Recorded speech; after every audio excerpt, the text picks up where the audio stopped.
want to start by presenting what Transform Europe is. Transform Europe is the think tank related to the Party of the European Left. The Party of the European Left is a party consisting of something like 40 parties from 30 European countries, all of them left-orientated, red-green orientated, feminist orientated, coming from very different traditions. However, united through the idea that the current stage of political development in Europe, as well as the crisis which not only Europe but the world is undergoing, requires close cooperation of the different left forces. And Transform, as the think tank related to this system of parties, is a little bit smaller, consisting only of 28 organizations from 19 European countries. However, its mission is to create spaces in which the different forces of the left can try to find solutions for the strategic problems with which they have to cope. I actually was wondering how it would be correct to start such a presentation, and then I decided to start with the broadest scope possible, namely the global crisis which we experience and its perception within the European populations. To me it appears as if the most Europeans, and including the most important policymakers, perceive the world in a sort of camera obscura. While these people believe that Europe is confronted with the tremendous problem of how to integrate 1.5 million refugees in societies consisting of 500 million people, which actually should not be a big deal. In the long run, the actual problem with European societies have to face is the integration of this society of 500 million people in a world which will consist in 2030 of 10 million inhabitants. Meaning the problem of integration is vice versa than discussed, and I think the aggression of large layers of the societies against the refugees has actually to do not only with this top-down perception of reality, but with the threat which people feel because not being able to understand the content and the rationale of the huge transformation which the world is undergoing. And this has to do with the basis, the cultural and ideal basis of the process of European integration, which is much more orientated to the idea of preventing this huge global transformation from happening than trying to shape it and have it organized in a democratic, social, sustainable and ecological way. And I think this is the first big challenge of any left formation in Europe, which needs to be addressed. It is true that the European left, in its diversity, has made significant progress during the last decade when the Party of the European Left was founded. We have experienced the victory of Syriza in the elections of 2014. We have seen the huge electoral success of Unidos Podemos in Spain, which actually destroyed the two-partisan system in Spain, and it is not very likely that it will be re-established. However, if you are fighting, you easily tend to value these developments over-optimistically, taking a more critical or a more objective view towards the relation of power which we have in Europe. You can say that in 2015, which was electorally not a bad year for the European left, parties of the European left scored about 11%, while parties of the far right scored 22%. So it is obvious that the polarization which takes place in the wake of the financial crisis is an asymmetrical one, and that the dynamic lies with the far right. And this actually means that the left in Europe has to deal with a twofold challenge which cannot be simplified. While on the one hand we have to fight neoliberal capitalism and the authoritarian turn which we saw in the behavior towards the Syriza government, which is crystallized in the 5 presidents report, meaning the new governance package, which actually aims at streamlining EU governance in order not to be confronted with political resistance as such as has been exercised through the Syriza government, while confronting all these tendencies which are performed in an alliance between the governments of the national components of the European Union, as well as of the European institutions, and here in the first place the European Commission and the European Council. We also have to consider that there is a challenge of the far right, that far populist nationalist right in Europe. And looking at the electoral cycle of the last 5 or 6 years, we have to realize that this is not about simultaneous developments, unpleasant simultaneous developments in a number of countries: France, Netherlands, Norway, Austria, Denmark, Poland, Hungary. This is a European development, as all the parties of the far right, as much as they may be divided by the nationalisms which they incorporate, agree politically in the idea of replacing European integration by an order of state which is based on nationalism, on competing nationalisms. So the twofold challenge of which I was talking refers to two seemingly opposing ideas of the future of Europe. One, the authoritarian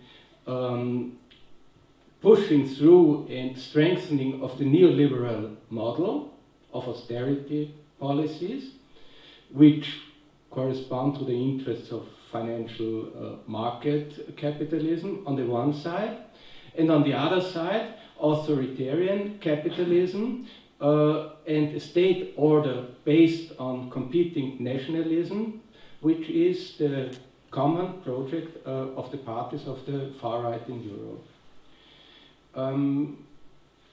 Maybe it is not completely incorrect to blame the transformative left in Europe of having been, to a certain extent, uncritical towards the process of the European integration. On the other hand, I think it's worth to remember that most of the parties which are united in the European left were opposing the Treaty of Maastricht, were against the European Economic and Monetary Union, were against the budgetary pact, are against TTIP, and before the backdrop of the catastrophic consequences of the austerity policies which were implemented through this kind of treaties and economic governance systems, it would be strange if these parties would be now defending something which they have fought against during decades of years. So for me it's important when talking about the European left, not thinking that the major parties of the European left were, during the last 10 or 20 years, uncritical towards the policies of the European Union. They were not. They were, for example, in France, in the forefront of the forces who opposed the constitutional treaty, which actually then was voted down by a majority of the population. However, things are pretty complicated because the European Union is not simply a zone of free exchange and an ill-conceived single currency. It also constitutes a system of international relations established as the result of the Second World War and the Cold War, which actually was won by the West. And it's true again, this system is hierarchical, it's opaque, it's quite undemocratic, but who could be surprised by this fact? It's capitalism. What do we expect? It's as undemocratic as our nation states are. It's opaque as political decision making in the national frame is. And actually one of the reasons why the far right has so much space for blaming, particularly and targeting at the European Union, has to do with the fact that the national governments decide to go to Brussels, take decisions there with other governments, other ministers, and then go back and blame Brussels for being responsible for the policies which they intentionally employ in the national context in which they work. So this cannot be denied, but when discussing strategic alternatives, I think we have to be disillusioned in two ways. One disillusionment, one disenchantment has to concern the real existing European Union. It is not the idyllic place of democratic free cooperation of free people. But at the same time, we should not have any illusions about a post-European Europe. It would not be an idyllic place where countries finally freed from the stranglehold of Brussels would coexist peacefully side by side, negotiating and cooperating with each other. Instead, the then new Europe would resemble the old Europe of the interwar periods, divided as it was by rivalries among the great powers, which were implicated in the petty conflicts among the small nation state, especially in Central Europe, where the borders drawn after the First World War do not correspond with the multinational composition of the territories in question. Southern Tyrol, German Sudetenland, Transylvania, and frankly speaking, raising the question of nationalism and competing nationalism in a country of former Yugoslavia is as if you were carrying oars to Athens. Actually, you know best which the practical consequences of a decomposition of national communities are, in particular under the conditions when the ethnic communities are intermingled. So, put it differently, the dismantling of the European Union would only benefit left purposes if we believe that the major problems of societies could better be managed in a Europe of 28, 35 or 50 national states, border regimes and currency arrangements, an idea which I find highly unpersuasive. To wind up, for me the question is Europe in first place is posed in strategic terms and not as an ideological subject. Meaning, we less need a plan for an ideal prefabricated Europe, which anyway would run the risk of being divisive rather than being inspiring. And this also because a democratic or a social or a better Europe will either come of the struggle of the peoples or it will not exist, will not come at all. And in order to develop struggles, we need to agree on some points of reference for a European strategy, maybe a sort of criteria which would allow us to communicate amongst each other about common strategies in the different parts of Europe, in the north, the south, the east, the center, and in the west of Europe. And I will finish by three small points which I believe could create a common basis for starting a strategic debate for better designing the strategy of the European left. First, I think we all have agreed and still agree on that the European Union has only a future, and I would even say has only a political justification under the condition that austerity policy is abolished. This is common sense. But this has also relevance in confronting the populist radical right, not only in Europe. Bernie Sanders, in his first statement after the US election, said that one crucial point for renewing the Democratic Party, and I do not refer now if this is either possible or is a reasonable goal. I only want to refer to the correct idea that any renewal of a left formation requires to accept the justification of the concerns, of the frustrations, of the disappointments, and of the claims of those people who are prone for vote for so-called anti-establishment parties. The left has to become the advocate of these claims, of that what these people rightfully expect from governments. And I believe that this in Europe requires a debate without taboos. For example, Joseph Stiglitz in Financial Times a couple of months ago proposed the substituting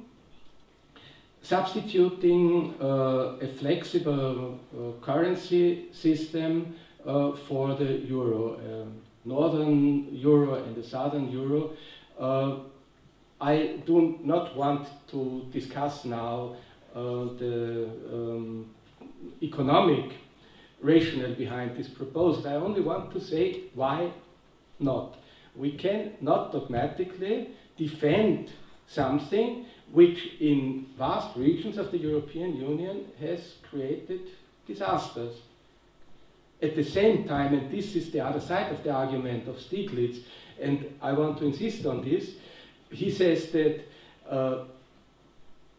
bad currency arrangements cause economic degrowth and havoc. But good currency arrangements do not necessarily mean that economies will develop well, because the problems which comes to the surface in the financial crisis came to the surface in the financial crisis of 2007, 2008, have not only, and in my opinion, not have to do in the first place with the currency arrangement. They have to do with the distribution of income. They have to do with the enormous growth of financial assets. They have to do with the deregulation of the financial markets, with the non-existence of regulation for restructuring of public debt, and so on and so forth. Meaning, the real problems behind the crisis are not to be tackled on the level of currency arrangements. The real problems have to do with neoliberal capitalism and the economic and social power which has been created throughout the decade of its unfolding. Second, when talking about overcoming neoliberal and austerity-driven politics, neoclassical economic policies, it is evident, and the Greek case proves this once again, that it only can be done under the condition of strong European solidarity, and the left has to promote and to enforce this. And we all need to assume this European responsibility. And at least as far as the Western European left is concerned, we frankly must admit that we were not up to this job during the struggle between the Greek government and the European institutions. But still, the pan-European perspective is not the only possible one. Nation-states still exist and remain an important level of political intervention on the part of the left. I believe that we must reject the false dichotomy, namely that a European integration contradicts logically and principally national self-determination. Otherwise said, we want a Europe in which a Thessaloniki program can be enacted by a democratically elected government, and only a Europe which respects the democratic sovereignty of each people at this point can be called democratic. However, and this leads me now to the third and last point of reference for a strategic debate. In the face of globalized capitalism, of whose centers Europe is one, popular sovereignty could only materialize if, alongside its national expression, it also takes on a European character. I believe that transnational financial markets must be coped with transnational political governance and transnational political structures. Without oversimplifying the problem, I believe that in the heart of all democracy lies parliamentarism, which was won through national revolutions, but is still not conquered at the European level. And this defect of European democracy, that it is not a fully fledged parliamentary democracy, also affects the national parliaments, whose authorities disappear in a thicket of national and European democracies and intergovernmental processes. For this reason, I would wish to see a left in the European Parliament who fights for a fully fledged European Parliament, a parliament elected by universal and equal suffrage, which appropriates all European legislative authority and which does not exert its authority to the detriment of the national parliaments, but on the basis of a reasonable and transparent division of authority grounded in a democratic constitution. And this leads me again to the point of the departure of this presentation. The European Union will either be a social European Union or it will be useless. It will be democratized or it will be discredited and will perish. But in the face of this dilemma, we have to dare not to break with the idea of European Union, but with the neoliberal and authoritarian framework of the institutions and treaties through which this idea has been actualized. Let me finish by saying it is impossible to make predictions about the future of the European Union, but I'm pretty sure that the radical left, in case the European Union would collapse, would definitely be one of those forces who would benefit from such a development. Thank you for your attention.